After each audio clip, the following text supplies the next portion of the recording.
ពិតជាមហោស្ចារ្យមែនទែនយមិញ Arsenal គុណផលដ៏មហោស្ចារ្យលោក Mikel Arteta បរិនិថាជា complete performance ជាគុណផលដែលល្អគ្រប់ជ្រុងជ្រោយគ្របបង្កើតឱកាសទាត់ទី Real Madrid ច្រើនមែនទែនហើយជាពិសេសគឺរាត្រីដ៏អស្ចារ្យដ៏គួរឲ្យចងចាំមិនអាចបំភ្លេចបានសម្រាប់ខ្សែបម្រើការពារ Declan Rice ការទាត់ free kick ដ៏សែនអស្ចារ្យ2គ្រាប់ចូលទីដែលធ្វើឲ្យគេគឺជាកីឡាករដំបូងដែលសុទ្ធ free kick ចូល2គ្រាប់ក្នុងមួយប្រកួតនៅក្នុងប្រវត្តិប្រកួត Knockout Champions League ហើយអ្វីដែលរឹតតែគួរឲ្យកោតសរសើរខ្សែបម្រើការពារអង់គ្លេសវ័យ26ឆ្នាំនេះទៀតសោតគឺថា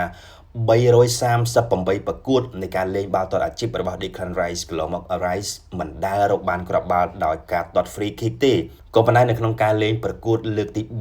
339នៅក្នុងអាជីពរបស់គេ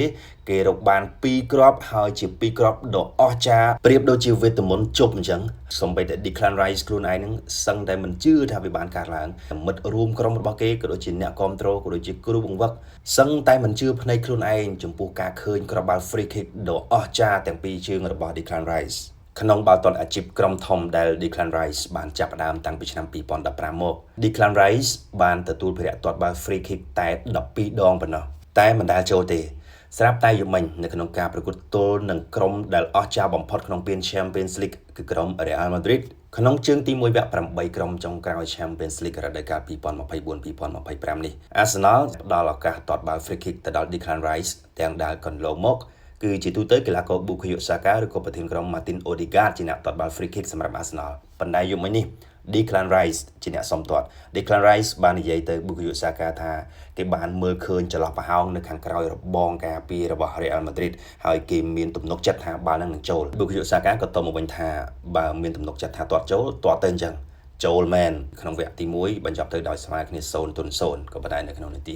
58គឺ Declan Rice ជាអ្នកបង្កើតភាពប្រែប្រួលនៅក្នុងការប្រកួតទាត់បាល់ free kick កោងកិច្ចផុតរបងការពារហើយកោងចូលទីផតដៃអ្នកចាំទី Thibaut Courtois ដែលខំហក់លាតអស់សន្ធឹងខ្លួនទៅហើយក៏ប៉ុន្តែនៅតែមិនអាចលូកដៃដល់ដើម្បីសង្គ្រោះបាល់នោះបាន12នាទីបន្ទាប់ Declan Rice សុទ្ធបាល់ free kick ម្ដងទៀតហើយចូលយ៉ាងអស្ចារ្យជាថ្មីទាំងអ្នកចាត់ការ Arsenal Mikel Arteta ទាំងប្រធានក្រុម Arsenal Martin Odegaard ម្នាក់យកដៃកតុបក្បាលមិននឹកស្មានដល់ចំពោះបាល់ចូលទីដ៏អស្ចារ្យដែលសុទ្ធ free kick ដោយ Declan Rice នេះ Roberto Carlos ដែលជា legend របស់ Real Madrid និងជាស្ដេចទាត់បាល់ free kick នេះមួយរូបដែរ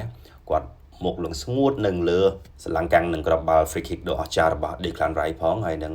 set ផងដោយសារតែ Real Madrid ទៅបាន Arsenal នៅមុខ2គ្រាប់មុនទៅហើយតែគ្រាប់បាល់មិនទាន់អស់ត្រឹមនឹងទេ5នាទីបន្ទាប់គឺនៅនាទី75 Arsenal ថែមមួយគ្រាប់ទៀតដោយការសុទ្ធរបស់ Mikel Merino ពីការអាស៊ីសបាល់ដោយខ្សែការពារស្លាវវ័យក្មេងកំពុងឡើងជើង Lewis Skelly Declan Rice បាននិយាយនៅក្រោយការប្រកួតថានៅពេលដែលគេសុទ្ធហ្នឹងគេមិនទាន់ប្រកាសទេថាបាល់ហ្នឹងវានឹងកង់ចូលទីឬក៏អត់ហើយដល់ពេលបាល់ចូលទីទាំងពីរគ្រាប់ទៅចប់ការប្រកួតគេដកទូរស័ព្ទមកមើល highlight ឡើងវិញមើលកន្លែងដែលគេសុទ្ធចូលនឹងឡើងវិញគេភ្ញាក់ខ្លួនឯងដែរព្រោះថាមើលទៅវាអស្ចារ្យមែនទែនណាសឹងតែមិនគួរឲ្យជឿ Rice បរិញ្ញាថាវាជារាត្រីប្រវត្តិសាស្ត្រសម្រាប់គេនិយាយពីកំណត់ត្រាកីឡាករដែលសុទ្ធ free kick ចូល2គ្រាប់ក្នុងមួយប្រកួតក្នុងពាន Champions League កន្លងមកមាននៅក្នុងវគ្គ group stage ទេដោយការពីថ្ងៃទី18ដុល្លារឆ្នាំ2000 Rivaldo សុទ្ធ free kick ចូល2គ្រាប់សម្រាប់ Barcelona ទល់នឹង AC Milan វគ្គ group stageថ្ងៃ15កញ្ញា2009 Cristiano Ronaldo សុទ្ធ free kick ចូល2គ្រាប់សម្រាប់ Real Madrid ទល់នឹង FC Zurich វគ្គ group stage ថ្ងៃទី3ដុល្លារ2018 Neymar សុទ្ធចូល free kick 2គ្រាប់សម្រាប់ PSG ទល់នឹង Red Star Belgrade វគ្គ group stage ថ្ងៃទី29វិច្ឆិកា2023 Hakim Ziyech ទាត់ចូល free kick 2គ្រាប់សម្រាប់ Galatasaray ទល់នឹង Manchester United វគ្គ group stage ថ្ងៃទី8មេសា2025 Declan Rice សុទ្ធចូល free kick ក្នុងមួយប្រកួត2គ្រាប់ក្នុងវគ្គ knockout គឺជើងទី1វគ្គ8ក្រុមចុងក្រោយទល់នឹង Real Madrid ក្រុមដែលជោគជ័យជាងគេបំផុតក្នុងប្រវត្តិសាស្ត្រ Champions League ទោះបីយ៉ាងណាក៏ដោយថ្វីបើកំពុងតែនៅមុខ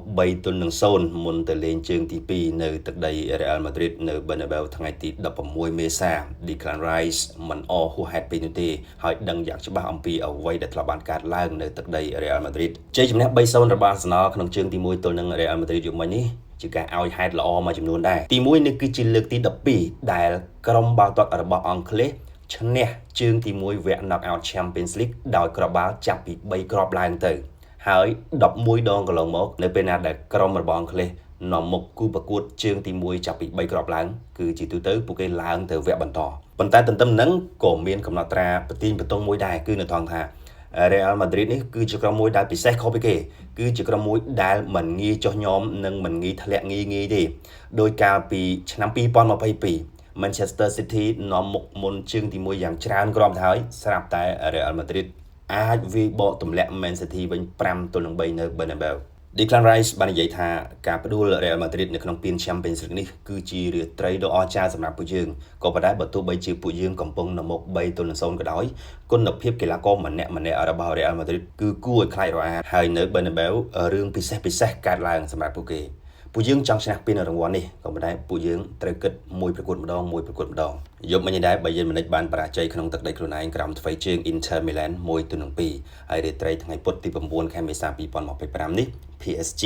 ទទួល Aston Villa Barcelona ស្វាគមន៍ Dortmund ម៉ោង2រំលងអធ្រាត្រ